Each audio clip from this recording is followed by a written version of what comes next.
Hello, and welcome back to Watching God with your host, Watchful. Today, I want to cover the 7 seals that are talked about in the book of Revelations. I've been looking at a lot of the teachings that are covered on this subject with pastors and preachers. I've looked at several books. I've been just absorbing as much information to try and understand this that I possibly could. And the reason is I don't know if you've noticed, but there's a lot of chaos going on in the world with wars, rumors of wars, pestilences, pandemics, pests. I mean, there's literally scorpions coming up out of the ground in Egypt and stinging people. So for anybody who reads the Bible, that should be getting your attention because those kind of things are spoken about.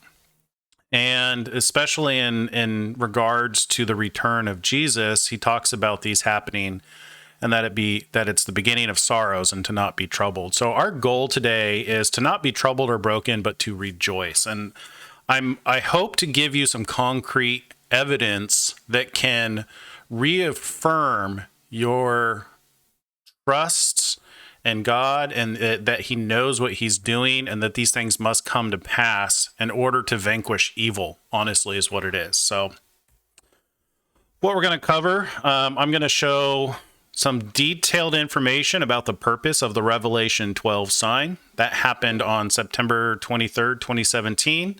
I'll get into the details about that and what I think the purpose of that was. I'm also going to reveal from Revelation what the 4 living creatures are. So that's in Revelations 4. And then that will help us to understand the 4 seals and the 4 horsemen from Revelation 6. And with that, we should be able to start looking for possible dates for the time that the horsemen are released, so that those first 4 seals are broken and those horsemen are released.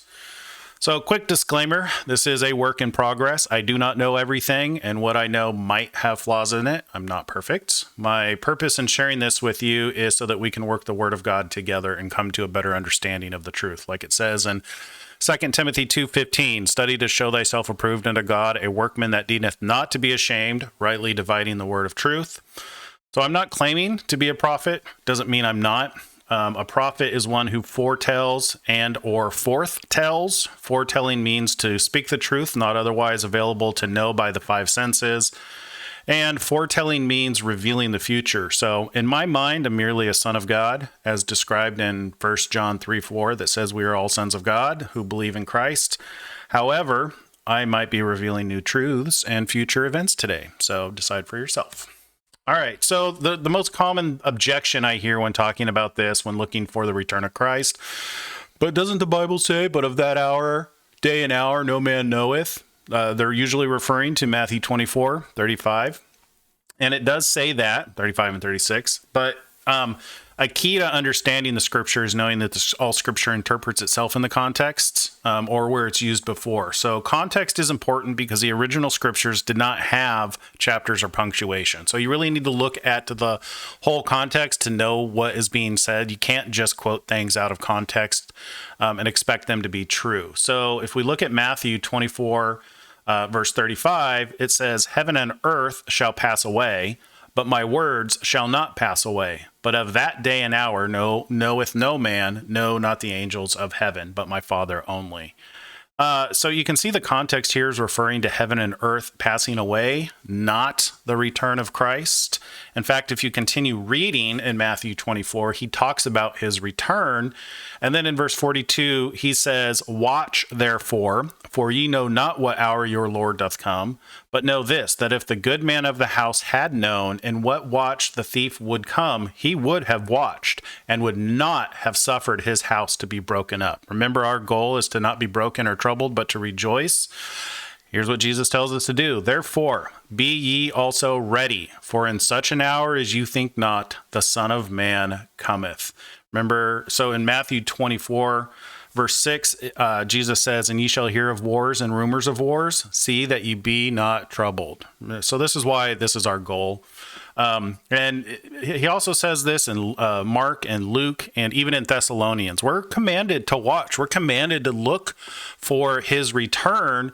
And the reason is so that we're not broken up, so that we're not troubled. There's people out there who don't understand what's going on. And for them, it's the end of the world. There's a temptation for them to believe that there is no God, when the reality of it is God's allowing this to happen because he's allowing the man to suffer the consequences of their own actions when they don't seek him. So back to September 23rd, 2017. So this was an actual celestial event that happened. It's a once in a, I don't even want to say lifetime, because it doesn't even happen within lifetimes. It's like once ever sign that happened. I'm not able to find this sign using stellarium in any other period of time. And I've gone back and forward 7,000 years. So Revelation 12 says, "And there appeared a great wonder in heaven, a woman clothed with the sun and the moon under her feet, and upon her head a crown of 12 stars. And she, being with child, cried, travailing in birth and pain to be delivered." In Genesis 1:14, God says that the sun, moon, and stars are for signs, seasons, days, and years. Before the invention of the telescope, everything was considered a star. So I'll try, if I'm referring to planets and I'm calling them stars, that's the reason. Is the planets which are visible to the naked eye in the ancient mind were considered wandering stars, and we'll talk more about that. But these signs act as anchor points and indications of starting and stopping events. They tell us when summer starts and stops. They tell us, when it's day and night. They tell us what time it is. Well, the stars also communicate information in regards to important events on God's timetable. So, did you know this? If you recall, or if you haven't read it, read Matthew 2. That's where it talks about the birth of Jesus, and it talks about the shepherds who go to visit him, and it talks about the Magi who go to bring him gold, frankincense, and myrrh. I want to point your attention to 2:9. It says, when they had heard the king, so the Magi had come to Bethlehem, and they had talked to King Herod.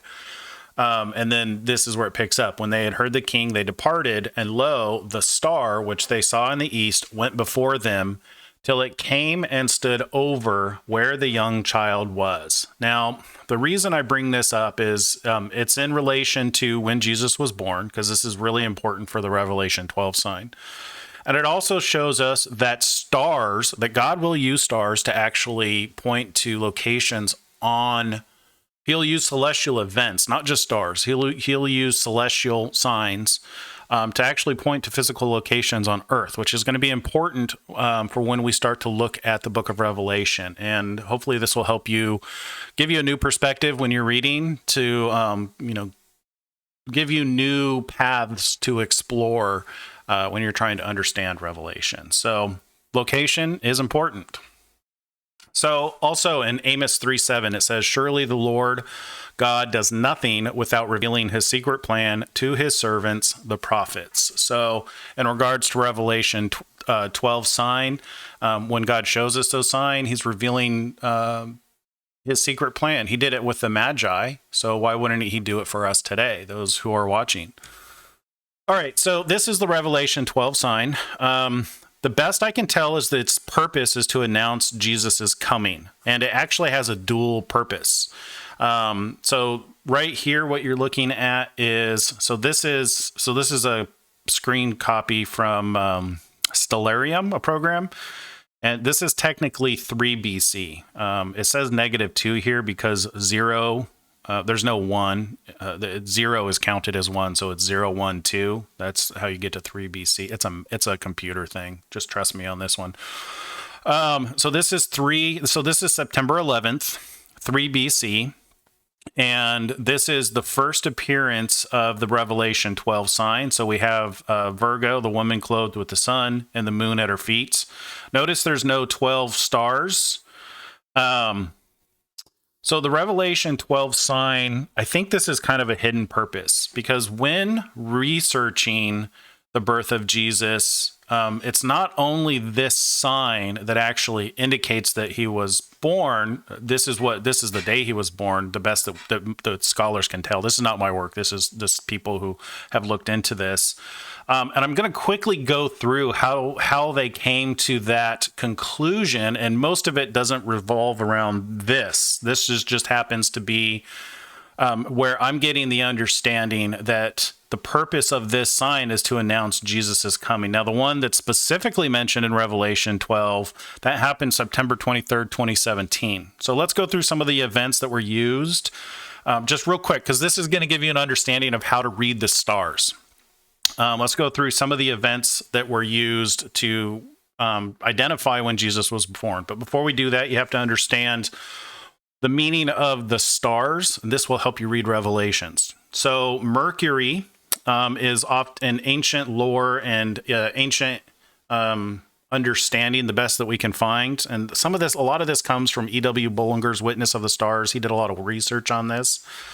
That's a free PDF that you can download and check it out for yourself. So Mercury is the messenger who delivers messages.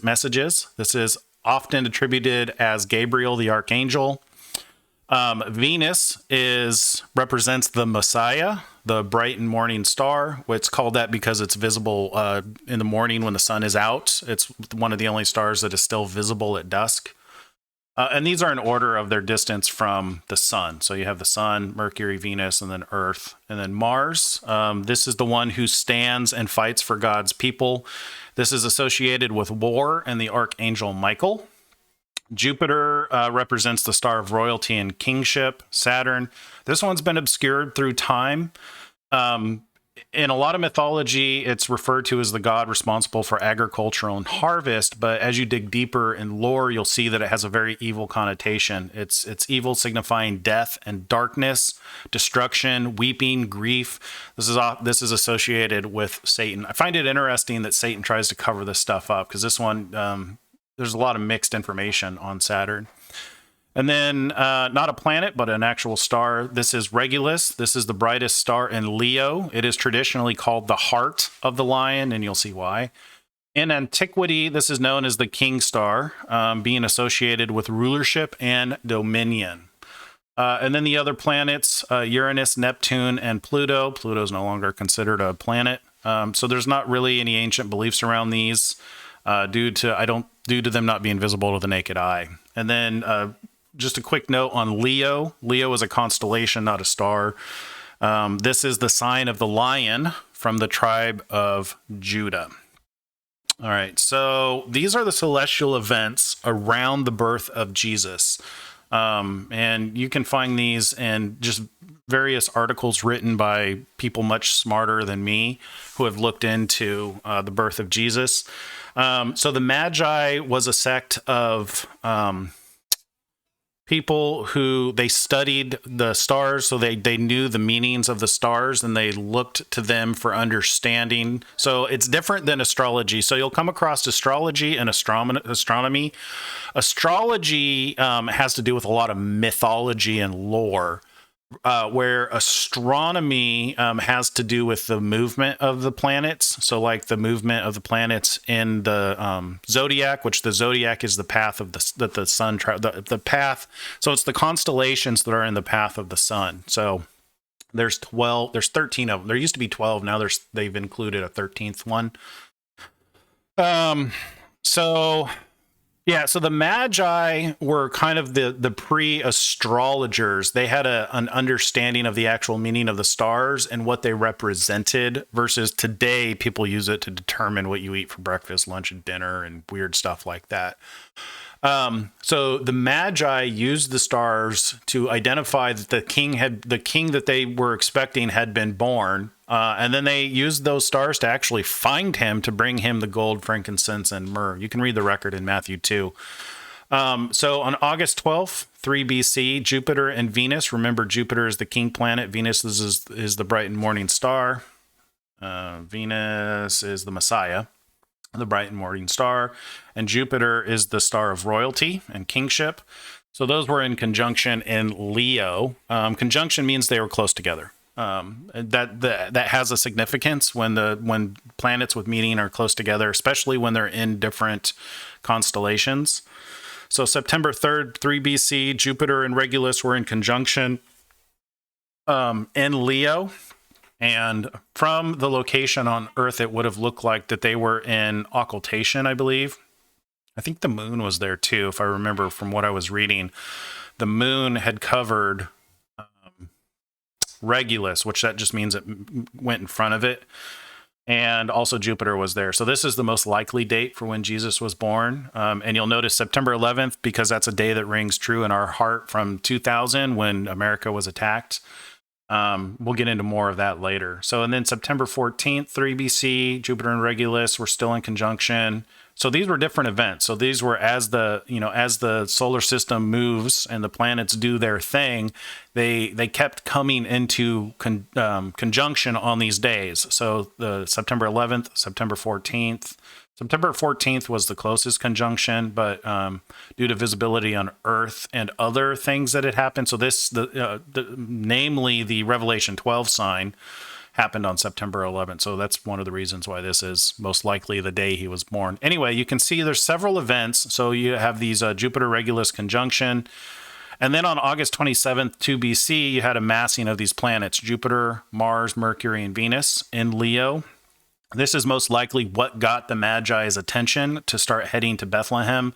And then when they got to Bethlehem on December 2nd, 2 BC, Jupiter actually went into... I can't remember the term right now, but basically it stayed above Bethlehem. This is most likely the star that the Magi saw that led them to Bethlehem. You've probably seen this picture where they're coming up on Bethlehem and they see the star up in the sky sitting above Bethlehem.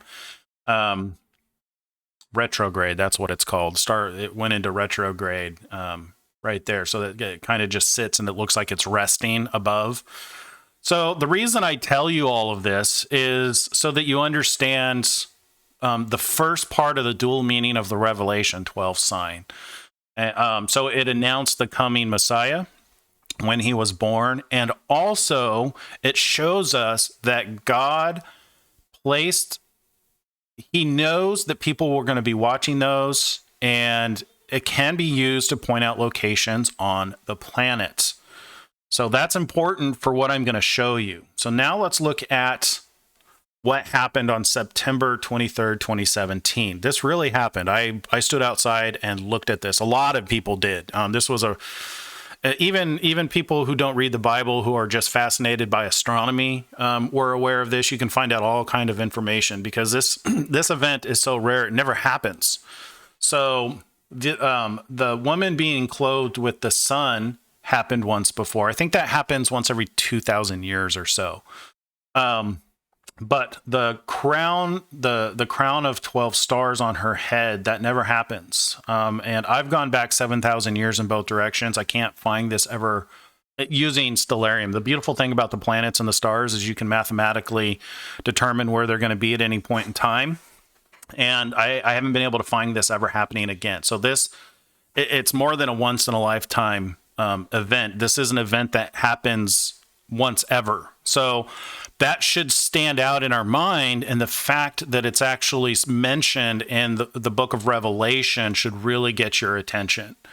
So you've got the woman clothed with the sun, the moon under her feet, Jupiter is in her womb here.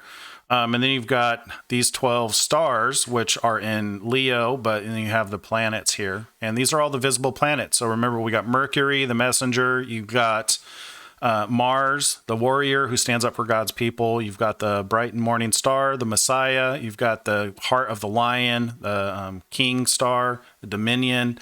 You have a lot of significance here that showed up on September 23rd, 2017. And so this has stuck with me for the last 4 years, trying to understand why now, what it means. A lot of people who are watchers, I have to say, I wasn't watching. It got my attention when it happened, but I wasn't aware that it was going to happen.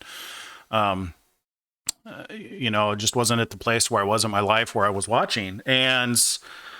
But when it did happen, it definitely got my attention. A lot of people thought that this was the day that Jesus was going to return. And very well makes sense, because now that I understand, I do have an understanding of why this happened, and you're going to here soon too, is this particular sign announces the coming of Jesus. So it's been 2,000 years since the first time it happens. And this time there's a crown that's involved. So the first time it was announcing the birth, because there was no crown.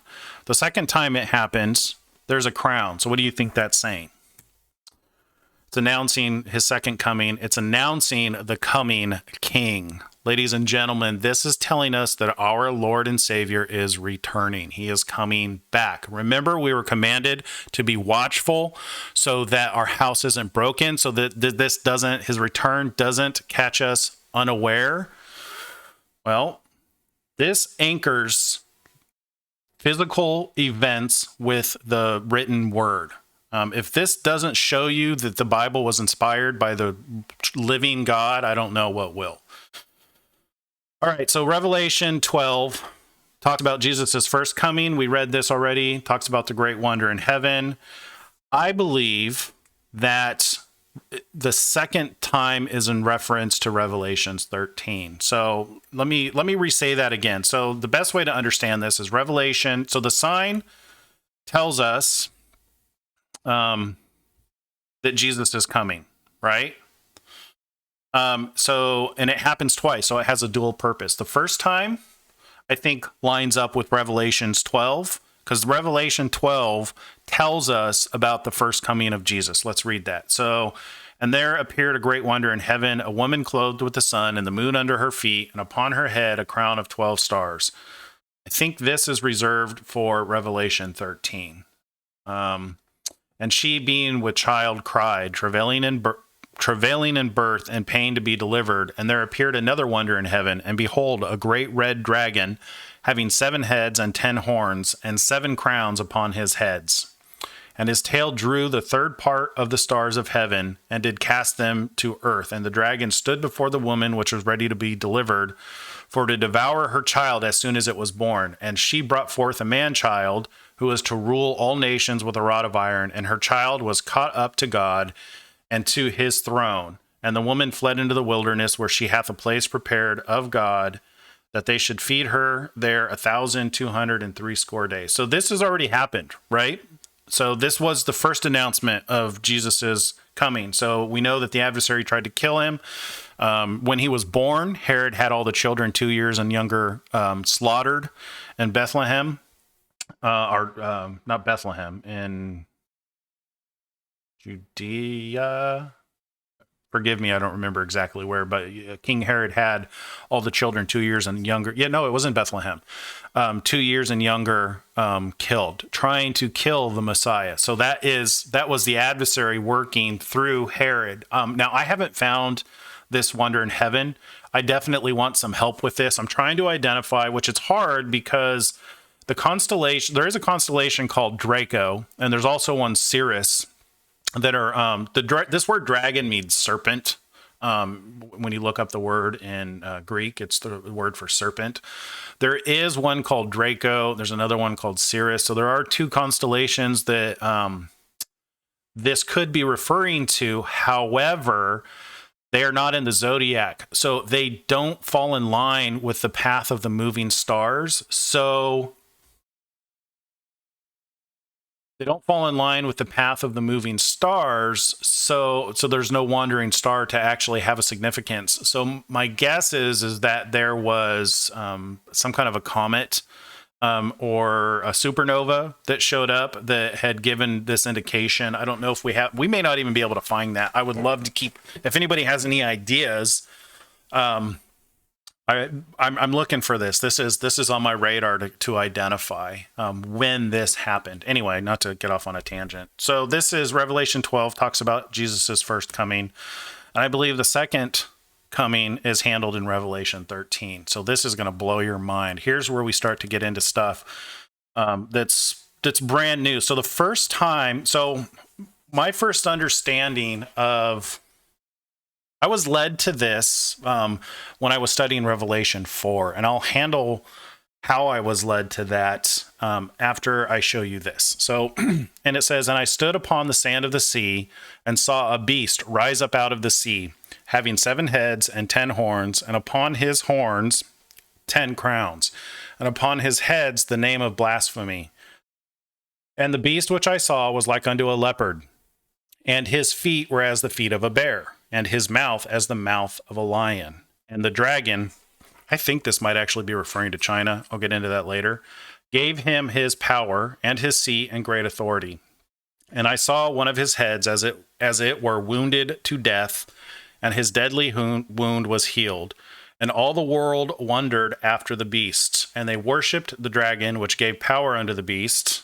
I'll get into that later. "And they worshipped the beast, saying, Who is like unto the beast? Who is able to make war with him? And there was given unto him a mouth speaking great things and blasphemies, and power was given unto him to continue 42 months. And he opened his mouth and blasphemy against God, to blaspheme his name and his tabernacle and them that dwell in heaven." So this is a really big subject. I'm going to have to make another video focusing on this. My goal today is to get to the seals. But I do believe that this is in reference to our day and time, present tense, right now. That's why I've been working to identify, who I think the dragon is. So this is referring to the beast, most often referred to as the Antichrist. I don't think the Antichrist is a person. I believe it's a system that's based on Daniel 7 through 12, where the angel tells Daniel that the beasts are kings, and the word kings means kingdoms. So one of the keys to understanding the Bible is it usually defines itself in the context, but it'll also define understanding where it's been used before. So this particular word beast means wild beast. It's different from the beast used in Revelation 4. I'll get into that later. So this is, I believe it's referring to a kingdom. And there's there's a video from David Lind where, watch this video right here. He goes into more detail than I'm going to on what he believes this is and reasonings and stuff like that. I'm going to get a little bit into it just to blow your mind, because this is really cool to see why I think this is referring to today and what this beast is. So let's get into that. So remember I said that the constellations and stars and those signs can be used to point to locations on the earth. Remember the Magi when they saw the Star of Bethlehem, which led them to where Jesus was. So we had an eclipse on August 21st, 2017. It was a total solar eclipse. If you lived in the United States, you probably remember this. A lot of people were out on their back porches with those solar eclipse glasses looking at this particular eclipse. It was a big deal. It only went over the United States. So this was right before that Revelation 12 sign. This is why I believe that Revelations 13 is referring to the United States as the first beast. There's 2 beasts that are talked about in Revelations 13. The first beast, I believe, is referring to the United States. If you want a lot more detail on this, go watch that video from David Lind. And here's some further evidence. So on that day, so this is August 21st, 2017, if you're standing on the shore of Florida, so here we are on the east coast of the United States, and you are looking up at the sky, this is what's coming up in the sky. So this wouldn't be visible because it would be in the middle of the day. I have the daylight turned off, but just for illustration here. But it's visible when it gets to the eclipse. So I think this is, "And I stood upon the sand of the sea and saw a beast rise up out of the sea." So if you're standing here and you're looking out, there's nothing but ocean out here. So this would look like it's coming up out of the sea. And what do we see here? We see a bear, we see a leopard or lynx, and you see Leo's face right here. So you've got the beast rise up out of the sea. "And the beast which I saw was like unto a leopard, and his feet were as the feet of a bear, and his mouth as the mouth of a lion." Now, when you're reading the book of Revelation, John is often showed pictures of beasts. We don't see the beast that he saw here. I believe that they are to indicate to him constellations. They're often called living beasts. And I believe that word living beast is in regards to constellations. And this is going to make so much more sense, especially when we get into Revelation 4. It's going to blow your mind. When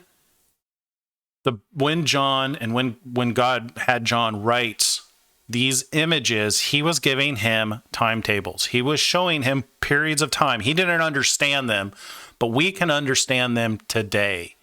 So this is what he would have seen. This is what we would see when you look up and that eclipse was there. You've got the leopard, which is the lynx here. So they're both similar cats. The constellation is called lynx. You've got Leo. So you've got like unto a leopard, and his feet were as the feet of a bear, and his mouth is the mouth of the lion. So can you imagine that on this day of this particular eclipse, this is what was shown above? God is literally highlighting the boundaries of the beast, of the first beast talked about in Revelation 12. Yeah. This is why I think Revelation 12 has a dual purpose. It announced when Jesus was born, and it announced the one and only time that it ever shows ever in history. It's announcing who the beast is, and it's preceding the second coming of Jesus. So, moving on. And I saw one of his heads as it was wounded to death. So this happened on September 11th, 2000. We were attacked. And as a result of this attack, and the dragon gave him his power and his seat and his authority. So this is the same time. This is August 21st, 2017. This was at the time of the eclipse. Just below those guys is this guy. You have the constellation of Draco, which is a serpent or a dragon. And on that day, if you look up what happened as a result with our relationship with China, in several respects, the September 11th, 2001, I keep saying 2000, terrorist attacks on New York and Washington led to improvement in the United States-China relations. But what has been good for the U.S.-China relationship has not been as good for the United States, and specifically the American interests at stake in the bilateral relationship. Initial responses to the incidents 10 years ago brought warmer U.S.-China relations. A shocked China president, Jiang Zemin, was quick to express sympathy for the United States and the families of the victims and to condemn all the violent activities by terrorism. So, the purpose of the Revelation 12 sign, it's an anchor point in time to get our attention for coming events, such as the coming Messiah or opening the seals. And this is what the purpose of my video today is getting to these seals. So this is what the scroll looked like. The seals from Revelation 6, I believe they are a countdown. They mark the start of events leading to the return that is spoken of in Revelation 13. So Revelation 13 talks about the beast and the first beast. The first half of that is talking about present day events. The second half of that is talking about the events that are the result of God's wrath and the opening of these seals. Each seal represents the starting point of a new event. The horsemen initiate the beginning of sorrows. If you don't know what I'm talking about, that's Matthew 24, 6-8. And ye shall hear of wars and rumors of wars. See that ye be not troubled, for all these things must come to pass. But the end is not yet. For nation shall rise against nation, and kingdom against kingdom, and there shall be famines and pestilences and earthquakes in divers places, which means many. All these are the beginning of sorrows. So I believe that opening those seals triggers these. And, if you're paying attention, you're seeing these now. You're seeing these wars, rumors of wars, just like I talked about in the beginning. With our goal is to be not troubled or broken, but to rejoice. I think we're in the beginning of sorrows for sure. So ye shall hear of wars and rumors of wars, for nation shall rise against nation and kingdom against kingdom. Here is the wars that are currently going on. The rumors of wars: Israel and Iran with Hamas, China and Taiwan, Russia, Ukraine, Syria and the US. Ethiopia's got all kinds of stuff going on. Mexico's got stuff going on. Saudi Arabia and more. And here's the list of them. I just ran out of room to put them. Interesting to note that nation in Matthew 24:7 is the word ethnos, which means from the same genus or ethnicity. So look at the BLM riots, the white supremacist stuff that's going on, stuff with Uyghurs in China. Definitely fits the bill for wars and rumors of wars, you think? Yeah? There shall be famines and pestilences and earthquakes in many places. So famines in the world today have put over 270 million lives at stake. About 820 million people are facing hunger and malnutrition. Pestilences is the Greek word loimos, which means pests, plagues, or disease. So we've got COVID. In Egypt, we have scorpions and snakes coming up out of the ground and stinging and killing people. I think 3 people have died so far. You remember the cicadas that were just coming out of their like 30-year cycle or whatever. I don't know about you. I've had so many flies and fleas in my house this year. It's mind-boggling. So definitely we've got pestilences going on. Earthquakes in many places. This is a harder one to identify because there's always active volcanoes and earthquakes. 2021 has seen some of, if not the largest amount of earthquakes, specifically La Palma. But I believe there's over 50 active volcanoes right now. I don't know if that's the highest number ever, but it's definitely a high number of active volcanoes. And La Palma has been actively spewing lava for over, I think we're going on, 60 some odd days, maybe 70 days. Anyway, it's definitely fits the bill of pestilences and earthquakes. See that ye be not troubled, for all these things must come to pass, but the end is not yet. In Matthew 24, verse 43 says, but know this, that if the good man of the house had known in what watch the thief would come, he would have watched and would not have suffered his house to be broken up. So we are to watch. And hopefully I've got your attention at this point to realize that it's available to know the information so that you're not caught off guard. Don't be troubled. This is a time to rejoice. This is a time to prepare to get a closer relationship with God. Talk to your family, friends, co-workers, everybody, anybody. This is their last opportunity to be saved. You know, people who are atheists or people who are diehard evolutionists, now's the time to win them over, to get them to see, why these things are happening. Look at the policies of man versus the policies of God. I'm not going to get into politics in this video, but you know what I mean. So now let's turn our attention to talking about the seals. And the seals I mean is SEALS. They're not the animals. They're the seals that are on that document. So to do this, we need to start in Revelation 4. Because this is what talks about, this is where the beasts or the living creatures are introduced that point out the events around the seals being opened. So let's read this.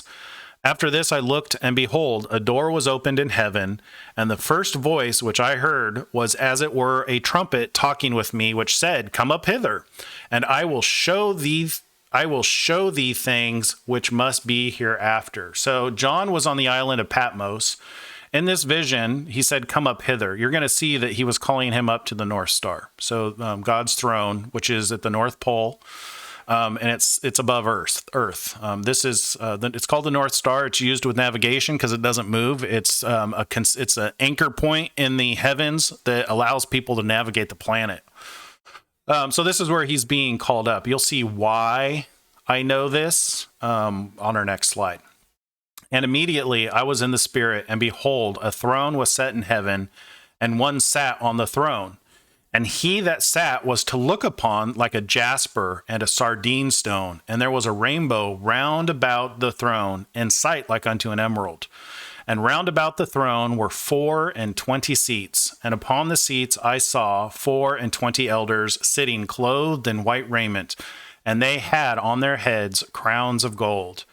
And out of the throne proceeded lightnings and thunderings and voices. And there were 7 lamps of fire burning before the throne, which are the 7 spirits of God. I think these might actually be planets. That's just a theory right now.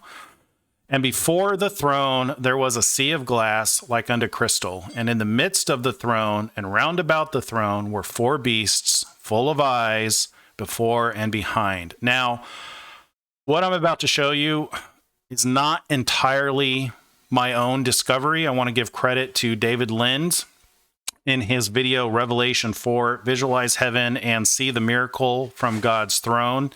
He goes through a lot more detail on this particular section than I'm going to. I'm just going to give you the summary overview and why it's important. So let's get into that. So first we have, and he that sat was to look upon like a jasper and a sardine stone. And there was a rainbow round about the throne in the sight like unto an emerald. So this is the jasper stone, this is the sardine stone, and this is the emerald. So Revelation 4 is literally pointing to a location on the planet. Remember what I said? The constellations can actually, the signs and the stars can give us locations on the planet. Remember that from Matthew 2:9. So the rainbow roundabout is the aurora borealis. So this is literally a picture from space of the aurora borealis. This is what the aurora borealis looks like. It's got the color of jasper and sardine and emeralds, and it looks like a rainbow. So first off, we see here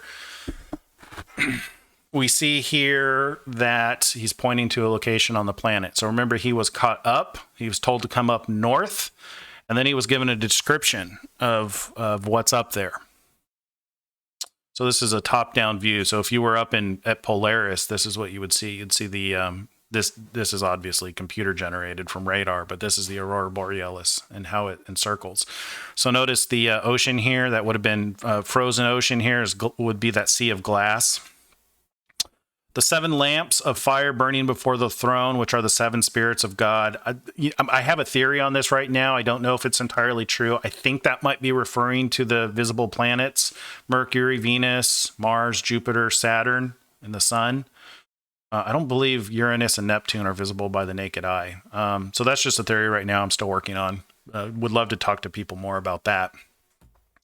So the beasts, the word is living creature or Zun. So Revelation 4, 7 through 11. And the first beast was like a lion, and the second beast like a calf. The word there is ox or bull. And the third beast had a face as a man. And the fourth beast was like a flying eagle. This is what led me to David Lind, is I recognize that these were constellations. So Leo, Taurus, and the face of the man, there's two. There's Ophiuchus and Aquarius constellations that have face that are men. And I knew that this constellation, this flying eagle, was Aquila, but I could not understand why it was being referred to here. And it's because I didn't understand the location. So David Lind helped me understand that location. So, and here in 8, and the four beasts had each of them 6 wings about him, and they were full of eyes within, and they rest not day and night, saying, Holy, holy, holy, Lord God Almighty, which was and is to come. And when those beasts give glory and honor and thanks to him that sat on the throne, who liveth forever and ever, the 24 elders fall down before him that sat on the throne, and worship him that liveth forever and ever, and cast their crowns before the throne, saying, Thou art worthy, O Lord, to receive glory and honor and power, for thou hast created all things, and for thy pleasure they were created. Okay, so I'm going to break this down and give you a detailed view of what this is talking about. I know that was a lot to read. I'm sorry. Thank you for sticking through it with me. All right. And they rest not day and night, saying, Holy, holy, holy, Lord God Almighty, which was and is to come. If you look at Psalm 19, 1 through 5, it says, The heavens declare the glory of God, and the firmament showeth his handiwork. Day unto day uttereth speech, and night unto night showeth knowledge. So this is what the constellations do. This is the heavens declare the glory of God. So remember in Genesis 1:14, he set the sun, moon, and stars for signs, seasons, days, and years. So they show knowledge. This is what people usually think of when they think of that imagery. This is a kind of a common artistic depiction of the beasts. You know, you've got the lion, the bull, the man, and the eagle, and they've got their 6 wings with eyes.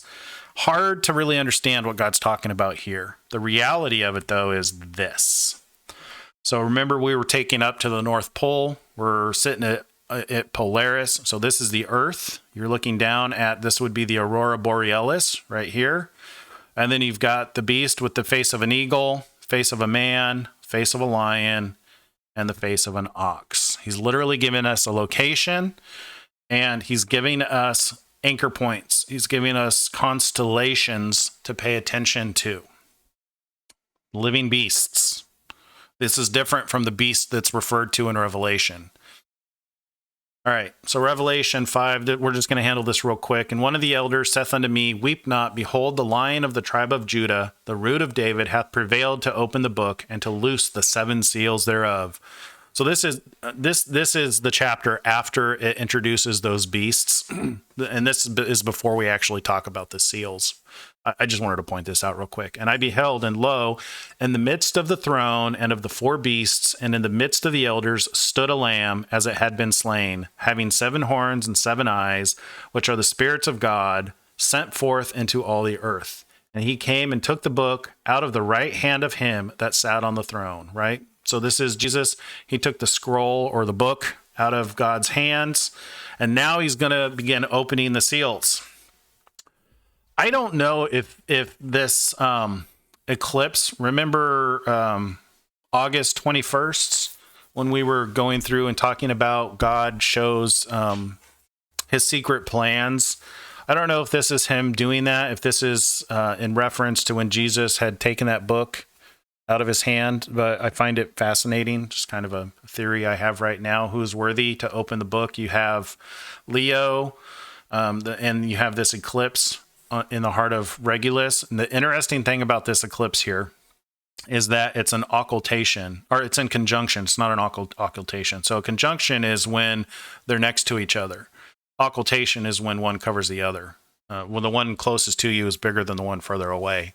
It's called a transit if it's the reverse. Anyway, so this is a conjunction. So I don't know if this is Revelation 5, but that's my current theory. Okay, so in Revelation 6, here's where we actually start to look at the seals. And I'm going to drop some more knowledge on you here, but first we got to go through and understand the seals. We're only going to handle the first 4. And I saw when the Lamb opened one of the seals and heard, as it were, the noise of thunder, one of the 4 beasts saying, Come and see. And I saw, and behold, a white horse.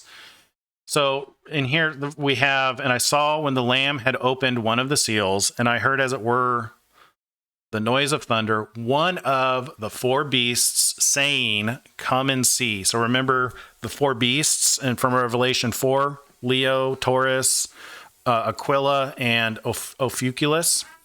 And I saw, and behold, a white horse, and he that sat on him had a bow, and a crown was given unto him, and he went forth conquering and to conquer. And when he had opened the second seal, I heard the second beast say, Come and see. And there went out another horse that was red, and power was given to him that sat thereon to take peace from the earth, and that they should kill one another. And there was given unto him a great sword. And when he had opened the third seal, I heard the third beast say, Come and see. And I beheld, and lo, a black horse. And he that sat on him had a pair of balances in his hand. Balances is actually had a yoke in his hand, also referred to as an inconvenient law, or a yoke of bondage in regards to slavery. And I heard in the midst, or in the middle of the 4 beasts, a measure of wheat for a penny, and 3 measures of barley for a penny. See thou, hurt not the oil and the wine. This is often associated with the third seal and the black horse. When I heard a lot of people teaching about this, they were saying that the black horse brought hyperinflation, but that's not what it's saying. If you look at this, it says, And I heard a voice in the midst, or in the middle of the 4 beasts, saying, A measure of wheat for a penny. So this is the result of the 4 beasts. It's not the result of the black horse. I think that's an important distinction, because as we see, this is how we can correlate these actually with real-time events that are happening right now. I think everybody can recognize that we're experiencing hyperinflation. And I'm going to show you the constellations and the events in the heavens that could very well correlate with the opening of these seals. And when he had opened the fourth seal, I heard a voice of the beast, of the fourth beast say, "Come and see." And I looked, and behold, a pale horse, and his name that sat on him was Death, and hell followed him, and power was given unto them over the fourth part of the earth, to kill with sword, and with hunger, and with death, and with the beasts of the earth. All right, so I know that was long, but I wanted to read through the four beasts, the four horses, and the four seals, and give you an understanding of this before we start breaking it down. So this is what the seven seals are. We're only going to talk about these first four. These are the last three. We'll maybe handle those in another video because we're running out of time. So you've got the white horse, red horse, black horse, pale horse. The word pale is green. It's chloros in the Greek. It's a color of green, like a dead body. Then you have the souls crying out. You have earthquake, sun, moon, and stars. And then you have silence in heaven. So let's go through these seals. Okay, so these are notable days of celestial events. So I've been trying to identify if there's a celestial event that can be associated with these seals. I've identified four, I think. So the first seal, I think, happened. So this is the first seal, the white horse. I think that happened on December 26, 2019. So there was an eclipse that happened. And if you were at the North Pole like John was, and you had a beast, say this, and I saw when the Lamb opened one of the seals, and I heard, as it were, a noise of thunder, one of the four beasts saying, "Come and see." So if you're sitting up at Polaris and you're looking down, one of those beasts is saying, "Hey, come and see, check this out." And I saw, and behold, a white horse, and he that sat on him had a bow, and a crown was given to him, and he went forth conquering and to conquer. If you came down to this beast and looked below him, this is what you'll see. You'll see Sagittarius. You got a man on a horse. He has a bow. And right here, this was that annular solar eclipse. That's the one that looks like a crown because the moon doesn't completely block out the sun. And lo and behold, guess who is in conjunction with that eclipse? Jupiter. Remember what we learned about Jupiter? Jupiter represents the king planet. So this is Jesus, I think, opening the first seal.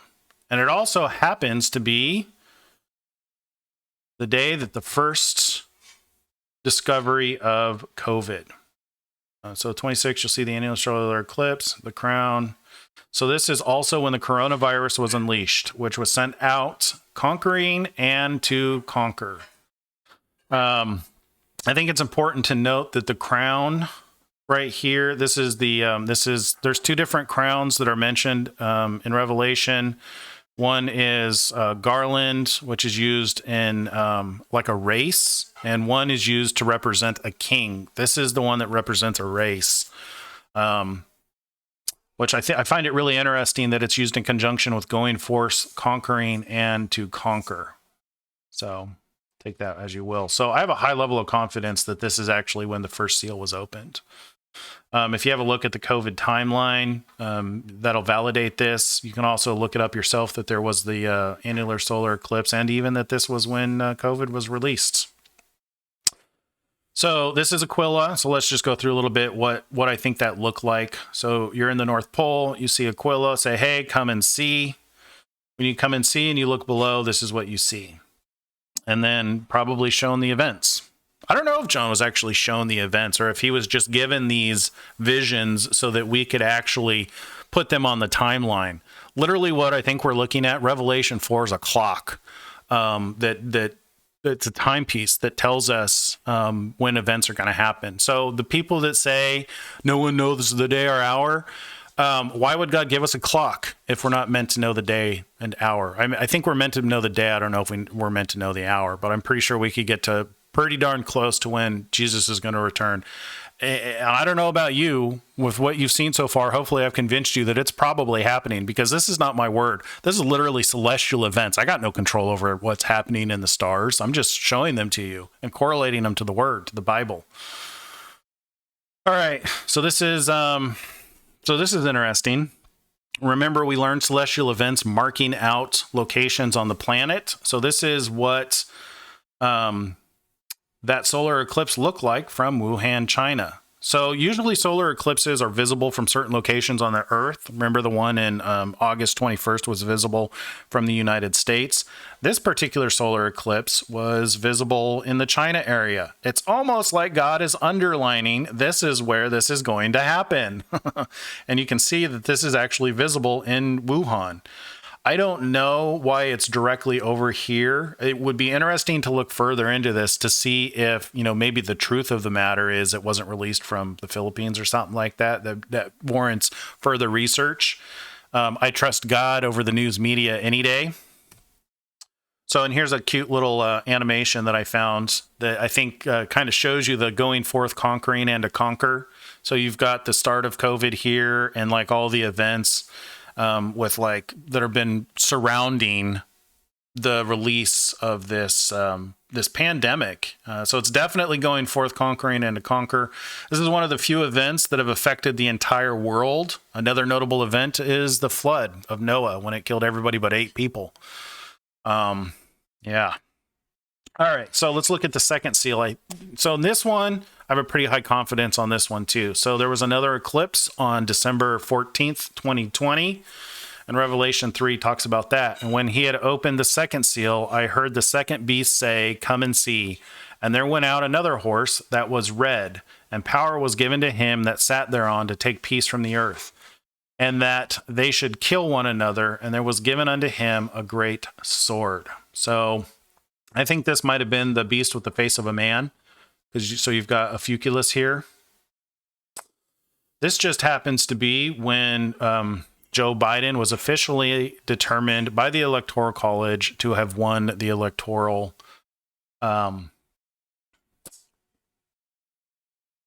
voting. He won the presidency. So Trump definitely had a legacy of peace. I could be wrong about this, but I believe he brought more peace to the world than any other president previously. He introduced the Abraham Accords. He signed peace treaties. He's the only president to meet the dictator Kim Jong-un in North Korea. Definitely has a legacy of peace, and everything surrounding the election, peace was starting to be taken from the earth. So this definitely falls in line with, you've got a celestial event associated with events that I believe was the starting point of peace being taken from the earth. It's also happened to be the first day the federally approved vaccine was administered. So interesting things to note about this day is Saturn and Jupiter were in conjunction. I would argue that they were even in occultation. I don't know if that's technically what happened, but when you look at this in stellarium, Jupiter goes in front of Saturn, and it basically makes Saturn disappear. I remember looking at this outside in our field and just being amazed. I was saying, this has to be prophetically significant, because knowing what I know about the stars and their meanings, to see Jupiter, is this Jesus bruising the adversary's head? I don't know, but given that the Jupiter represents the king and Saturn represents Satan, the fact that Jupiter blotted out Satan is pretty mind-boggling. So Mercury, I got this wrong. So Mercury is actually associated with, I said Michael here in war, but it's actually associated, I believe, with Gabriel. So I might be wrong about that. But why did I put that here? Oh, Mercury here. So this is the eclipse. So you've got a fuculus here saying, "Come and see." And then down below a fuculus, this is the eclipse. And you've got the sun, moon. Oh, Mars is in there too. So this is a really, is that? Oh, no, that's the moon. I think that's moon. Anyway, so you've got a conjunction here, which should get your attention. Mercury representing Gabriel. Oh, you know what? Mercury is associated with red. So something I haven't mentioned before is the planets associated with these events, I believe, are the horses that are referred to. So when he says, "And there went out another horse that was red," I believe that's referring to the representation of the planet and the color. So the previous one was Jupiter, right? So this one is associated. So white is often associated with purity, royalty, righteousness. How fitting is it that that Jupiter is in conjunction here? And then you've got Mercury, which I might be wrong about this one. I believe it's the red planet. So I find that interesting that might be the association there, that the horse is actually referring to the planet. So this might be information that we can use to identify. So if I get these wrong, this would definitely be something to look into. I've got a 99% confidence level on these first two seals. The third and fourth seal, I've only got a 50% confidence level, and I think you'll see why. So before we move on to the third seal, here's what Ophiuchus. So this is viewed from the North Pole, so up here. And this is on December 14th, 2020. So this is basically Ophiuchus saying, come and see. So you're coming from here and you go over here to look at this guy. And then below him, you see there's this event. And on this particular day, that's when Joe Biden took peace from the earth.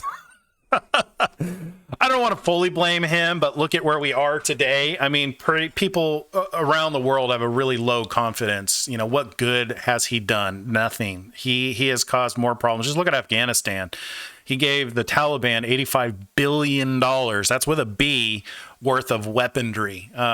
Everything this guy does is taking peace away from the planet. Even the election leading up to him becoming the president took peace away from the planet. Remember the riots? I mean, I'm close to an area where we were the epicenter of those riots. I remember it vividly. So high confidence that this is probably seal number 2.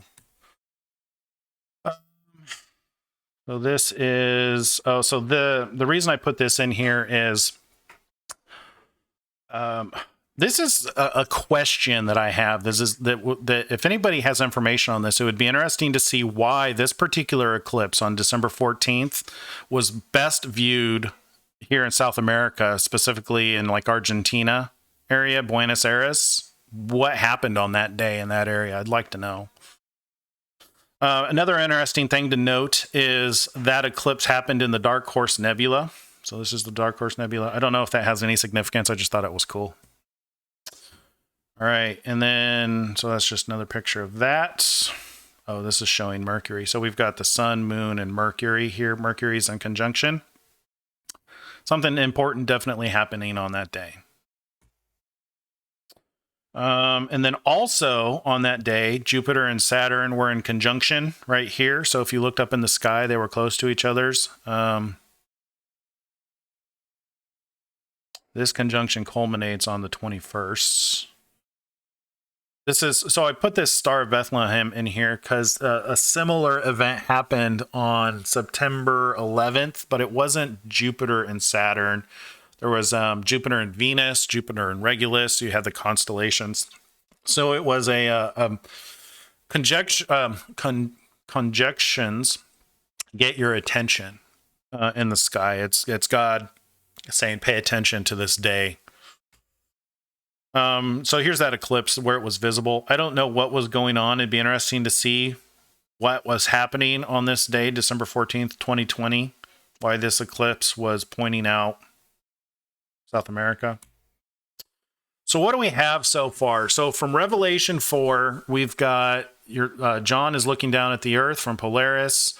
We've got the Aurora Borealis, and you've got these beasts here. And so far, we've got seal number 1 was under Aquila. Seal number 2 was under Ophiuchus. What about seal number 3 and seal number 4? We literally have a clock. I mean, if we're not meant to know the day or hour, why is God giving us these visuals that basically look like a clock? It's like a timepiece. I think we are meant to know the day. Pretty close to the day anyway. So these ones are pretty obvious. The next two I am still looking into. I'm not convinced that I've got them exactly right. So let's get into them. So you'll see why. So this is option number 1 for the third seal, the black horse. And it says, and when he had opened the third seal, I heard the third beast say, come and see, and I beheld. And so this is important to point out. The other 2 seals did not behold. He didn't say, and I beheld.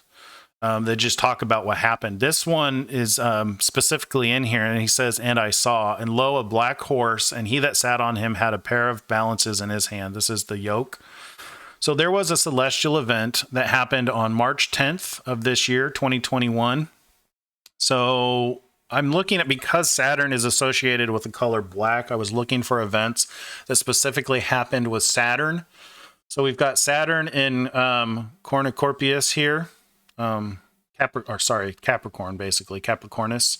So you've got Saturn, Jupiter, and Mercury in conjunction. So conjunction means that you could draw a straight line from them. And you've got the moon underneath them. Then over here, you've got Venus, the bright morning star, close to the sun. But I remember looking at this all summer. Every day I'd go out. It's funny because I would talk with my daughter and we'd say, there's Jesus and Satan fighting it out. When we'd look up at this, and it stayed up there for a long time. I think it started actually on March 3rd. And then it just continued to where these guys stayed up there for a long time. And I think that's interesting because my initial theory about this black horse was that it was the mandates for the jab, because that's definitely enslaving the entire world. If you're not aware, people are starting to use it to access your food, and that's part of Revelations 13, where you're not allowed to buy or sell without the mark. I don't think it's the mark. I really don't. I'll have to get into it. This video is getting too long as it is. I'll have to get into my reasonings behind the mark. I definitely think it's part of that. But interesting to note, on this day was the first day that Israel rolls out the jab passport. So this could be one candidate for the second seal. So this is what it looked like. I got some really cool pictures here. So this is what it looked like. This is what I saw out in my field. Obviously the labels weren't there, but the planets, it was just awesome to look at. Here's from a different part of the globe. This is what people saw. Definitely get their attention. This was something that got your attention all around the world. And I think that might be why it says, and I beheld, is because all over the world, northeast, south, and west, so you got the southern hemisphere, this is the southeastern hemisphere, southern hemisphere, and this is the eastern hemisphere. So, I mean, this is conjunction. So when you can draw a straight line here. And this is the path of the sun also. So this is on the celestial equator, not the celestial equator. It's on the, I think it's called the ecliptic. So you got the sun going down, and this is what you saw when it went down. Okay, so option number 2 was the blood moon that we just experienced on November 19th. So was that the black horse? Important things that happened that day. Kyle Rittenhouse was found not guilty of all charges, and Biden transferred power to VP Harris while he underwent the colonoscopy. So this is a potential alternative. And the reason I bring this one up is because the blood moon was actually in Taurus. Now, if in fact this is a clock, so this would explain why this beast was calling over here. The first eclipse was over here. My option number 1 was over here. But if it's associated with the living creature, this one could make more sense. You know what I mean? So option number 2 here. I don't know. This is less likely. I don't have a high confidence that this is it. I think the other one makes more sense. But I find it fascinating that this stuff happens on these particular days. Another interesting thing is if you look at the opposite of this, so where the sun is that's causing this blood moon. So we're 11/19/2021, 11/11. Over the sun is over here in Libra. This is so. In the original Greek, the word for balances in his hand is it's yoke. But, if God, I don't know if this is just God like covering all of his bases or not, but the fact that the sun is in the Libra, which represents the balances, which are in the hand of the Scorpion, I don't know, could be something to it. Like I said, I got a 50-50 confidence on this too, being the seal being opened. I do believe that this seal has been opened. I don't have a high level confidence on exactly when, because we are definitely under the yoke of bondage. Maybe this is still yet to be, this seal could be yet to be opened. We could be leading up to this. Remember in that verse that talks about in the midst of the 4 horses, I heard a measure of wheat for a penny, or 3 measures of barley. So a penny was a day's wage in John's day when he wrote this. Wheat was usually what one person would eat. Barley is what you would use to feed a family because it was less expensive. But it's basically pointing out that there's hyperinflation. We're definitely seeing that hyperinflation right now. So I don't know. I would argue that my first option, number one, has probably more to do with hyperinflation or with the yoke of bondage, because you have Israel rolling out the vaccine passport. I'd say that's probably a better fit. And then you also have Saturn. The problem is this is an ophiuchus. This is why I have a low confidence, is the living beast. I don't understand why the third living beasts would be calling over to Aquarius. I don't know. Maybe the imagery is wrong. Maybe in the original constellations, the pictures were different. That might be an explanation. But until I find that, this is just a 50% confidence on both of these. All right. And finally, to close this video out, we have the fourth seal. This was November 19th. There's a lot of interesting stuff about this blood moon on November 19th. Longest blood moon in a century, I think like 600 years, and it was visible from most of the world, except for South Africa, except for Africa here. It was visible in the United States and China, which I think is important because I believe that the United States is the first beast. I think China is the second beast. That's what my next video is going to be on. All right, so the voice in the midst of the four beasts talks about hyperinflation. It's not coming from the black horse, but seems to be in the middle of the four horsemen, which is the result of those events. So we're definitely seeing hyperinflation.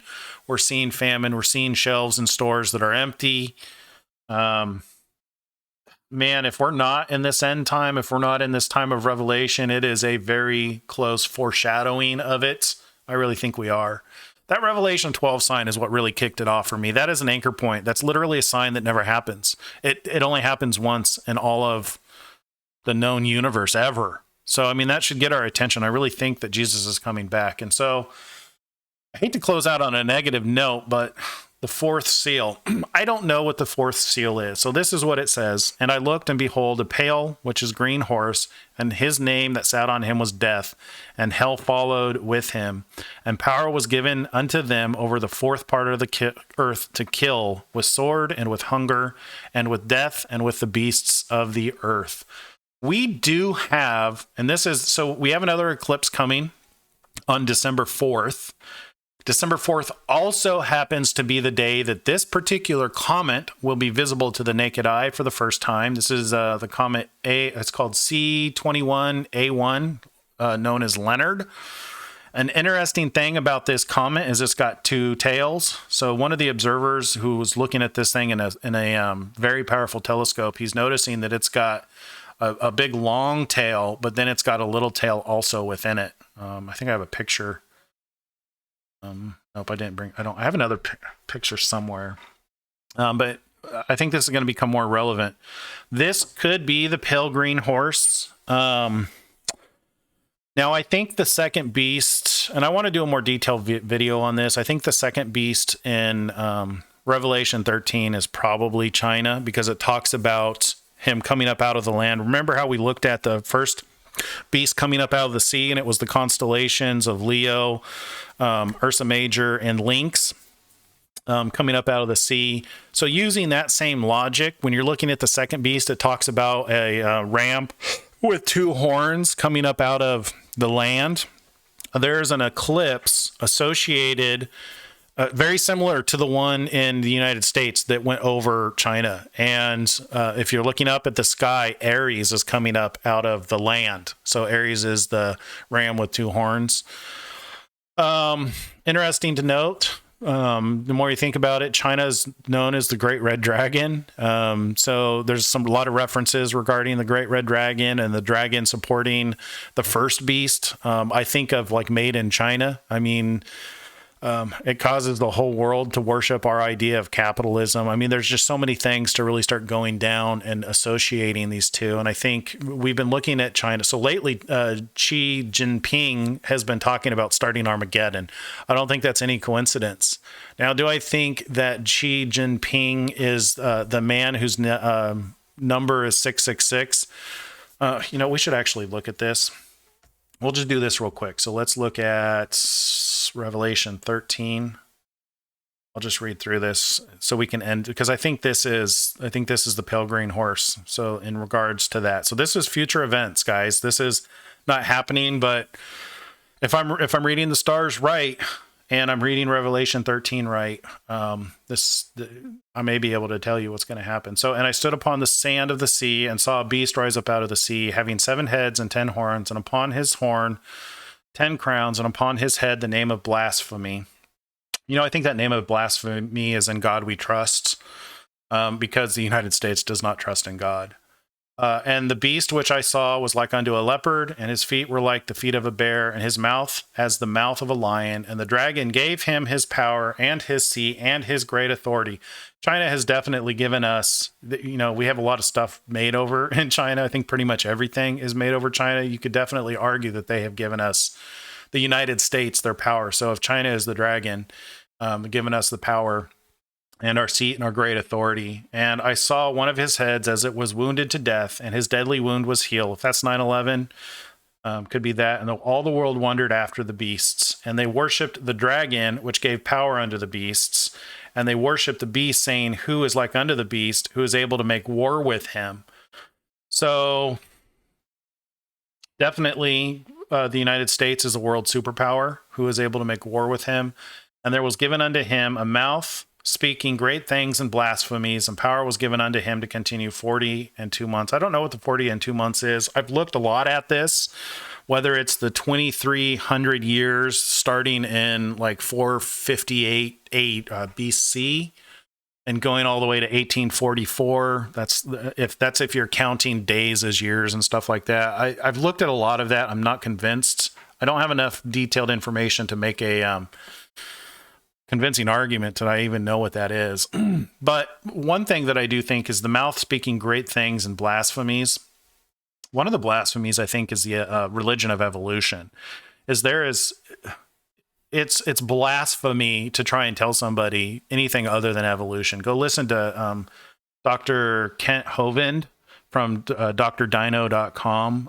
He talks a lot about the religion of evolution, how pervasive it is, how invasive it is into our school books, our textbooks and stuff like that. And it's basically trying to explain the universe without God. That definitely blasphemy. Anyway, and he opened his mouth in blasphemy against God, to blaspheme his name and his tabernacle and them that dwell in heaven. And it was given unto him to make war with the saints and to overcome them. And power was given him over all kindreds and tongues and nations, and all that dwell upon the earth shall worship him, whose names are not written in the book of life of the Lamb slain from the foundations of the world. If any man hath an ear, let him hear.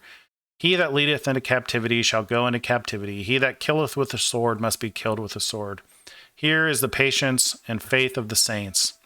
So here we're going to get into the second beast. And I beheld another beast coming up out of the earth, and he had 2 horns like a lamb, and he spake as a dragon. I'm not going to show it, but you can go look up. There was go look up the eclipse. Here's homework. I'm giving you guys some homework if you want to look at this further. There's an eclipse that was visible over China. And if you go into Stellarium and look up at the sky, you'll see the similar thing to what I showed you initially in this video, to where you've got Aries coming up out of the land. And he spake as a dragon, and he exerciseth all the power of the first beast before him, and causeth the earth and them which dwell therein to worship the first beast. I think this is that whole made in China, with them producing everything for us. They pretty much own everything over here. They've been really propping up the United States, making us who we are. I think it's a house of cards. And I think that's what's going to happen when things start to fall. Whose deadly wound was healed, and he doeth great wonders, so that he maketh fire come down from heaven on the earth in the sight of men. They recently just launched a supersonic missile across the planet, and showing us that they can drop a nuclear bomb on anybody that they want. And the United States has come out and said, we cannot defend against that. There's a lot of other stuff that could fall in line with this, making fire come down from heaven out of China. I'll leave that up to your homework to look into. And deceive them that dwell on the earth by the means of the miracles which he had power to do in the sight of men, saying to them that dwell on the earth that they should make an image to the beast, which had the wound by a sword and did live. Sword in Revelation is often used. It's not a literal two-edged sword, piece of metal. It usually is a figure of speech referencing weapons, military weapons, or the like stuff like that. And he had power to give life unto the image of the beast, that the image of the beast should both speak and cause that as many would not worship the image of the beast to be killed. I don't know if this is currently happening or if this is future tense. A lot of people who are teaching about the end times, a lot of the watchmen are teaching that this is who they're looking for, that they're looking for an Antichrist figure. One of my theories is that the first beast is the United States, second beast is China, and this whole getting the whole world to believe evolution is a big part of killing people. Because if you can take people away from knowing God, the Creator, and knowing His Son Jesus Christ, and knowing that Jesus Christ died for us, and that God raised Him from the dead, then you're condemning people to eternal damnation. And I think that's what the pale green horse is, because it talked about its death followed by hell. And he causeth all, both small and great, rich and poor, free and bond, to receive a mark in their right hand or in their foreheads, and that no man might buy or sell, save that he had the mark, or the name of the beast, or the number of his name. Here is wisdom. Let him that hath understanding count the number of the beast, for it is the number of a man, and his number is 666. I don't know why people keep using gematria to calculate the name of a man, trying to find what variation of his name equals 666, because it very clearly says that it's the number of a man, not the number of his name. So this is probably the number of a person in their position. Maybe a birth date. Just think of, I don't know what this is. I don't know what the mark of the beast is that people put on their hands. But look at this closely. We are seeing that no man might buy or sell save that he had the mark. That is starting to happen with the jab. I don't think that the jab is that, because the jab is not resulting in you losing your salvation. I really don't think it is. I'll have to do another video on that. But I kind of want to end this off here. I wanted to show you who I think the first and second beasts are as quickly as I could without going into too much detail. But the reason being is we've got this pale green horse, and his name that sat on him was Death, and hell followed him, and power was given unto them over the fourth part of the earth to kill with sword. So a day is coming that 2 billion people are going to die. Initially, I had thought that might be from the jab. And that was based on the doctor who came up with that particular protocol at the very beginning of the pandemic, where he had said that zinc combined with hydrochloroquine was a good therapy with a Z-Pack. If you go listen to him talking, especially when he's talking to Israel, the political leaders in Israel, go watch that video.